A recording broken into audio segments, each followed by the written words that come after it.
to separate Catalonia from Spain, are appealing for their release in the Spanish Supreme Court.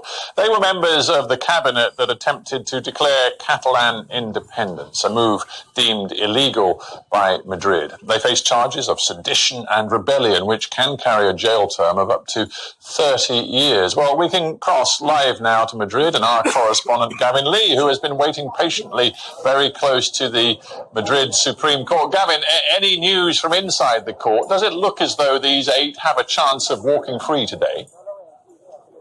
Well, there's a lot of people waiting with me. This is a scene around us at the moment outside the court. As well as journalists, there are some of the families for those ex-ministers who are in prison, and some of the activists as well, the political activists, independence activists, as well as Artur Mas, the former president of Catalonia, who's walking around showing solidarity for those. You'll probably see him in a moment as I walk around. So what we're hearing so far inside the court, that they are speaking about 15 minutes at a time, each of the ministers, to appeal, to say that they will not abscond. Remember, go back to the moment that they declared independence legally and declared the northeast region of Spain as a Republic of Catalonia. Shortly after that, some of the ministers disappeared to Belgium, including the former president Carles Puigdemont, in self-imposed exile. They're wanted now an extradition request to Spain in connection to face charges with sedition and rebellion, which is up to 30 years in prison.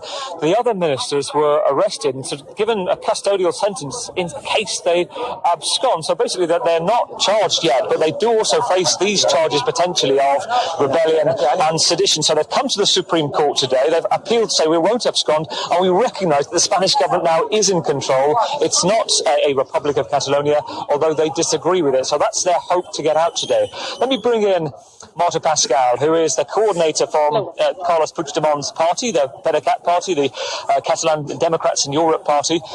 Tell me from your point of view, to get a sense of what it's been like for those in prison. Have you had any contact? Have you heard from them? And perhaps what they've experienced in prison? Yeah, I had the opportunity to visit them. The ones that were in Extremadura, which was the men's prison. You see, they were more or less fine, considering that they were in prison, and this is something that it's not normal in a democracy. So I hope that they will be released. They say that maybe not today, maybe on Monday. But in any case, convinced that they only allowed people to vote, and this is not something bad in normal world. I've heard from some of the lawyers who say that they've found it difficult, the ministers, the men and the women, to get used to the very basic conditions of prison. One actually witnessed, I think, Jordi Sanchez, one of the political independence campaigners, an inmate stab another in front of him. Yeah, you see, this is a prison, and the situation is very difficult. It had to be awful to be there, so I think that this is something that should not happen. But on the other hand, they always said that they wanted to collaborate with justice, and the way they stay there. So, well, more or less, it's, I think, acceptable. Although, of course, it's prison.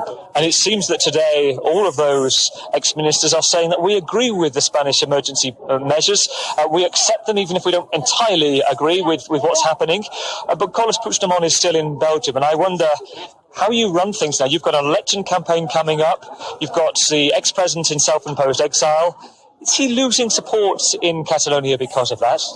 No, he's not losing support. I think everybody understands that if you don't want to be in prison, he had to take this decision to go to Belgium, and we are waiting until the Belgian judge decides will decide next Monday. But on the other hand, everybody says, okay, this is a democracy.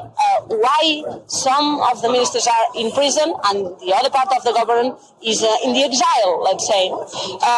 And people, considering the human point of view, how they feel, what are they doing is supporting them a lot. And this morning, I think, was President Puigdemont tweeting, making tweets saying, okay, of course, you have to say whatever you have to say, but we want you. Come back home, and that's what we hope is going to happen. Marta, thank you for talking to me. Thank you very much. Really appreciate it. Let's quickly show you around very briefly around here, because there are a few people, one of the Esquerra Party key figures, Gabriel Rufián, speaking at the moment live. There's also got Artur Mas here as well, Stephen. It's worth me saying that what we're hearing from inside court as well is the judge may decide on Monday morning. It's not confirmed, but it's likely that they could be released potentially on Monday morning. Most of the Spanish media reporting that so far today. Briefly to say as well, Tuesday is when Catalan elections start, the launch campaign proper. And what I'm hearing from the Spanish government is privately, some senior sources worry that if they come out of prison and campaign for the independence movement, it almost has a martyr effect that they fear it galvanises a lot of support in an election at the moment, according to the polls, is pretty much neck and neck. All right, Gavin, well, much appreciated. And, of course, if we get more news from inside that Supreme Court, we'll get back to you whenever that